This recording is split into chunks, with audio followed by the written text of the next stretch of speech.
This week on the show.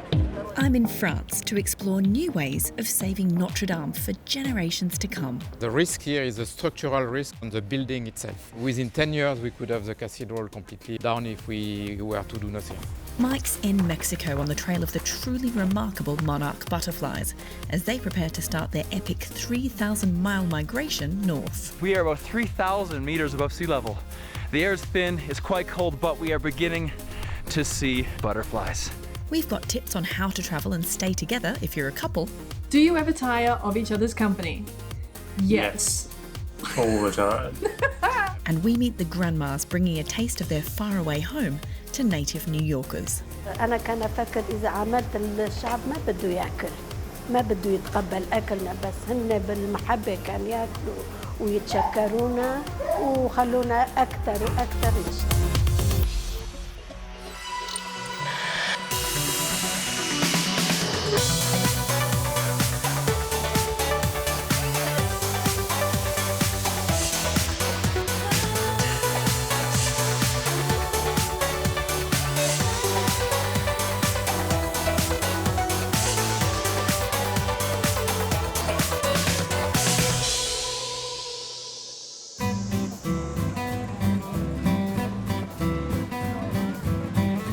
We're starting off this week in the French capital at a masterpiece of Gothic architecture lying in the heart of Paris. Notre Dame Cathedral is the city's most visited monument. 13 million people walk through its gigantic doors every year. That's twice as many as head to the Eiffel Tower. The cathedral was damaged during the French Revolution and many of its figures were defaced. But there are sections that still remain from before the revolution and have been reconstructed since, like the Last Judgment here, right on the facade of the cathedral. Although successive waves of restoration have maintained the cathedral's main features, some of which date back to the 12th century, maintaining the building is an ongoing challenge. Pollution, acid rain and age are now eating up not only its fine details, but also this building's actual structure. And it's particularly striking when you go behind the scenes here, up high at the back of the cathedral, a place that tourists don't usually get to see. Notre Dame looks so imposing from the street, towering down, this huge structure. But when you get up close, it's amazing to see, how much the old girl needs a helping hand. Help is what Michel is trying to provide. His charity, Friends of Notre Dame, has launched an appeal that asks private donors to help pay for some of the most needed and urgent repairs. So you see here we have already some parts of pinnacles which were at risk of falling, so we removed them and stored them here. If we don't want the cathedral to collapse, we need absolutely to repair all these flying buttresses, and all these pinnacles need to be replaced as well. But repairing and preserving medieval architecture does not come cheap. The French state actually owns the building and spends up to €4 million each year on the cathedral, but that is not enough and a lot more money is needed. It's estimated that it will cost at least €150 million to carry out all of the essential structural work here, and it's a race against time. So, how urgent are these repairs? So they are very urgent because actually the risk here is a structural risk on the walls of the cathedral, on the building itself. Within 10 years, we could have the cathedral completely down if we were to do nothing. Yeah. That's incredible. Although it's hoped that private funds might help to save Notre Dame, the country is full of other beautiful historic buildings that also need help. So the French government is trying out a new way to help save at-risk churches, castles and chateaux. Bonjour. And it starts with a trip to the local newsagent. 12 million of these special heritage scratch cards are on sale across France. You could win big money and save monuments in one go. At €15, this isn't cheap, but 10% of the money from this will go to conservation projects. In total, almost 270 historical sites, from ancient monuments to churches and castles, will hopefully benefit from the 16 million euros raised so far. It's nothing, Leanne. At least it's for a good cause.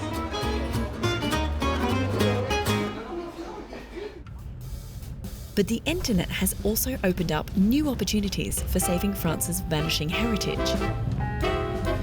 I'm heading out to the Loire Valley, about 3 hours from Paris, to check out an experimental conservation project powered by people.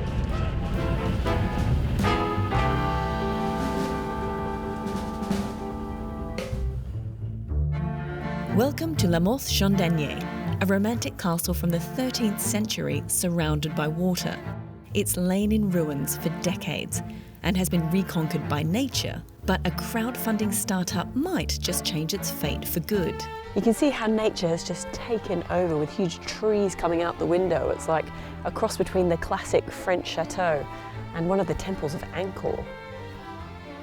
So when we first came here, it was like all jungle and everything. It was crazy. And this has all been cleared? Yeah, it was the first thing we did, you know, to allow people to enter the castle and to see like all the magnificency of it. Last year, in a bid to save this crumbling castle, Roman's startup imagined a new concept. For 50 euros each, people from around the world could join forces online and just buy it collectively. Et voilà. You see here, it's like you feel like time has stopped a long time ago. So just watch the roots because it's very fragile, just like the rest of the castle. I'll be very gentle with the trees, I promise. The dream of owning a part of French history appealed to many. So, is this safe? Yeah, it's safe, no problem. And the crowdfunding operation was a huge success. We managed to have the Monarch being the biggest co-property in the world with 28,000 people coming from 125 countries who are the new owner of the castle. So now that we are many owners, the next step is to secure the castle and have it not damaged more than it is now, and to develop also a sustainable economic model inside, meaning events, meaning having maybe a restaurant, maybe an hotel. And the aim here is to have people to come here and to help us with the restoration program being a tourist, you know. So will this stay a ruin or will you restore it back to its former glory? Basically, it's going to stay a ruin, but a more beautiful ruin at least now. We don't want to take out this nature, you know. We need to keep this magic with the trees, with the birds, with everything that you can see all around us that has made people so amazed about the castle. Thanks to a dedicated community of co-owners and volunteers, La Mothe-Chandanier will be open to the public next summer. And since we met, Roman's startup has launched another crowdfunding campaign and bought a second castle in the region.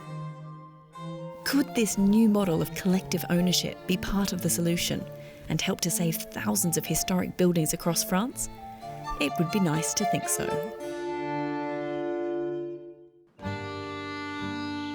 Now we're off to Mexico, where a truly remarkable migration is getting ready to take place. Next month, millions of new monarch butterflies will start their long flight north as they prepare to spend the spring and summer months over the border in the US and Canada. But climate change is having a real effect on butterfly numbers, and some scientists fear that within 20 years they could be extinct. Well, a while back, Mike headed to Mexico to see these amazing monarchs close up.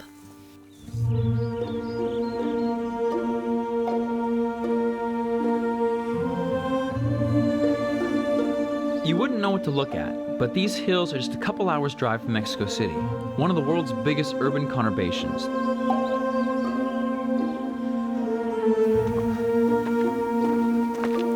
This is the transatlantic volcanic belt, but it's not the volcanoes we've come to see.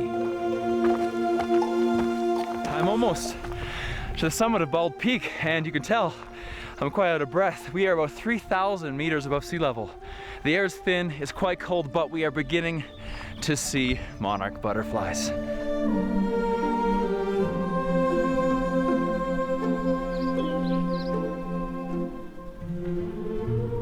Every winter, millions of butterflies fly for around 2 months from Canada and the US to a few patches of high-altitude forest here in Mexico. Most are located in the state of Michoacán, but this place is slightly east of there in Mexico State.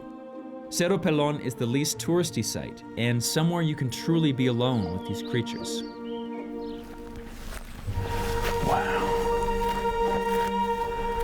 Normally we're not allowed to get this close, but from this distance, I hope you can see there are millions of monarchs clustered in black clumps on these fir trees. What I find absolutely amazing about this insect is they travel 4,000 kilometers from Canada, United States, down to this particular forest.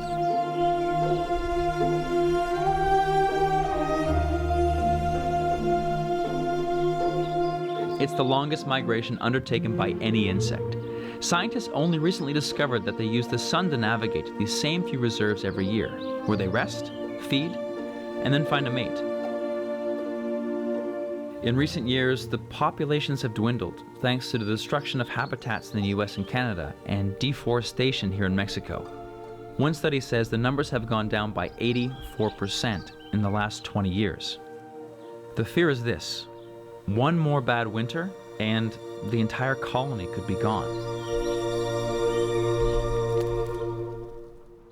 Mike there reporting from Mexico, and good luck to all of those monarchs as they begin their long flight north next month. Coming up, we've got news of a tribute to an 80s soft rock classic at a secret location in trending travel.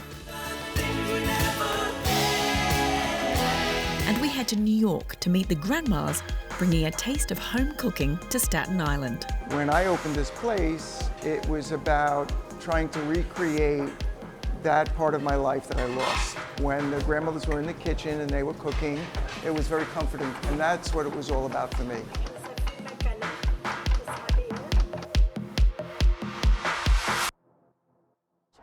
The Travel Show, your essential guide wherever you're heading.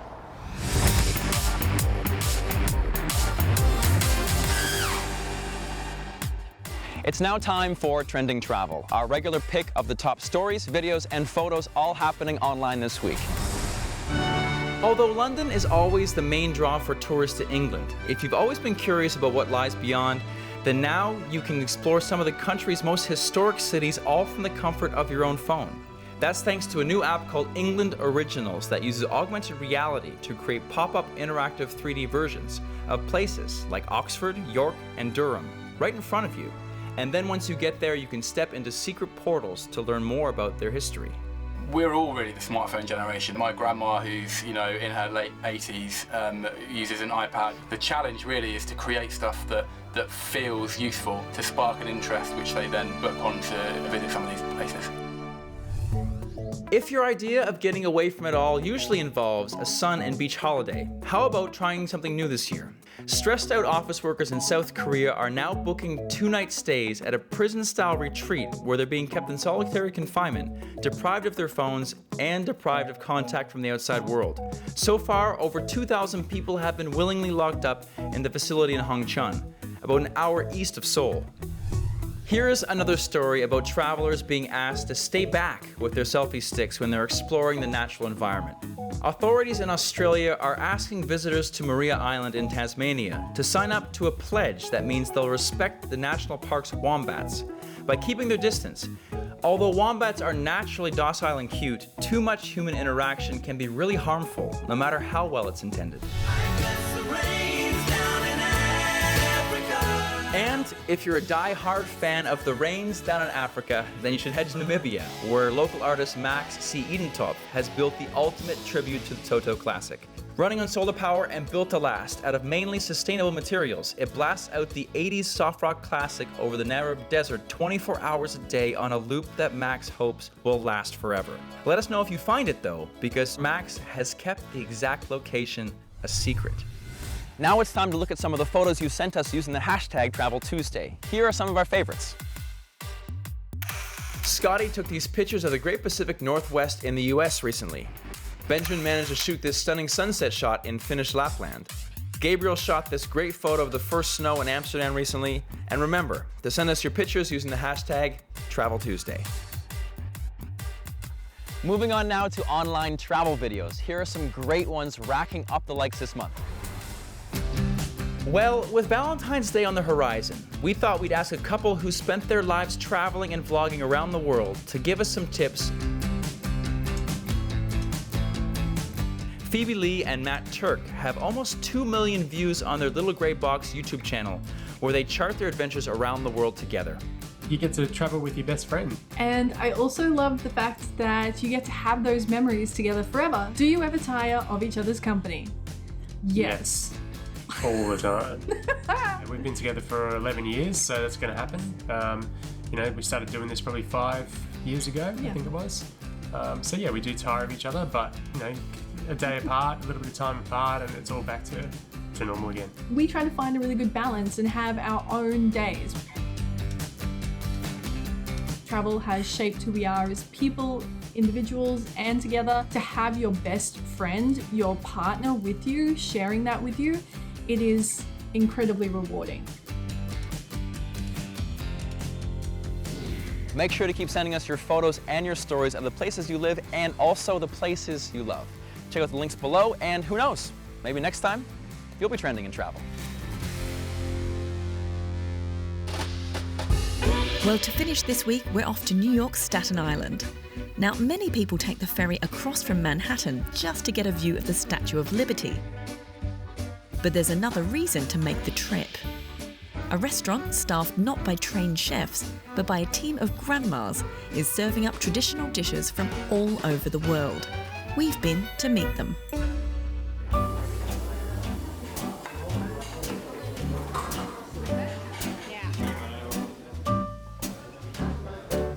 The concept behind the restaurant is very simple. It's about grandmothers. I was born in Brooklyn, and my grandmother was from Messina, Sicily. My mother worked, so I was raised by my grandmother. She was the sweetest, kindest woman in the world and the best cook.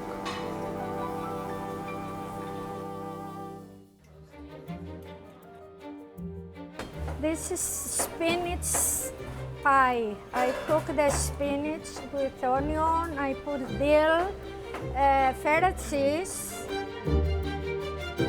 I am from Greece. I came here because my husband is here. I have now 49 years. أنا من سوريا. من سوريا كنت عايش بسوريا وكنا مرتاحين كويس كنا بس بعدين ظروف هذا يعني نحن انجبرنا مو انه يعني نحن مبسوطين وطلعنا نحن هربنا نحن انجبرنا نطلع لبرا. When I opened this place, it was about trying to recreate that part of my life that I lost. When the grandmothers were in the kitchen and they were cooking, it was very comforting, and that's what it was all about for me.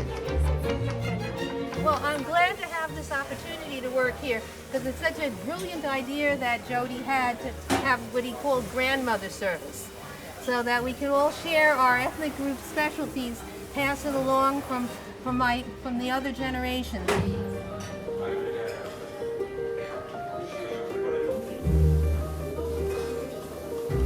2016, I lost my husband. I'm crying and stay home.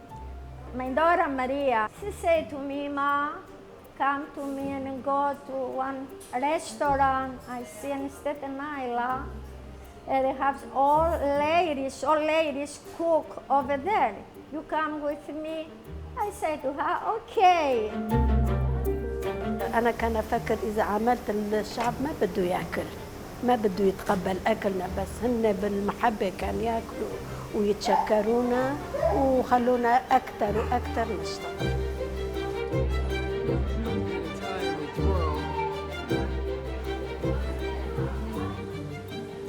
Evita, I'm ready to drain these out. So what I'm going to do, let's see how this goes. I'll do it then. I'm going to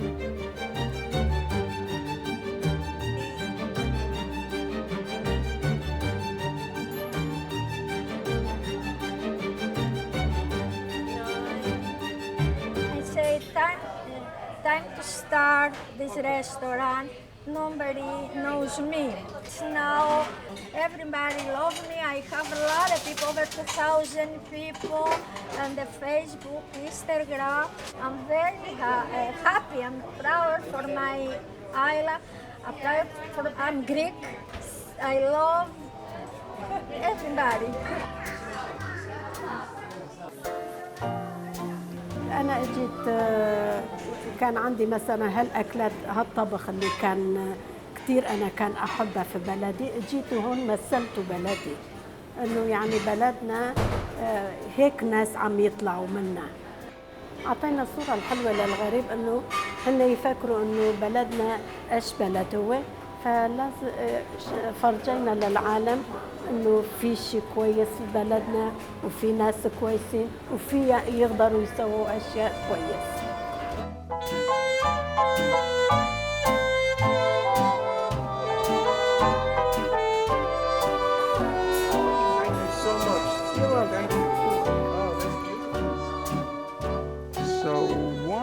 The effects of our concept is it kind of introduces people to different cultures, and it really pulls back that veil of ignorance, and you really when you're sitting down and you're eating the food that woman from a culture that you have no idea anything about it, and you're meeting that woman, it really takes you across that border without you even knowing it.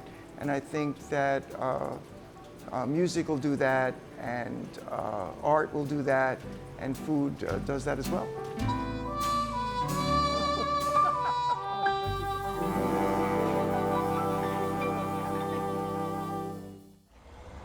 Well, that's it for this week. But coming up next week, Addie's in Morocco, exploring Marrakesh and finding out why it's making a big name for itself on the international art scene.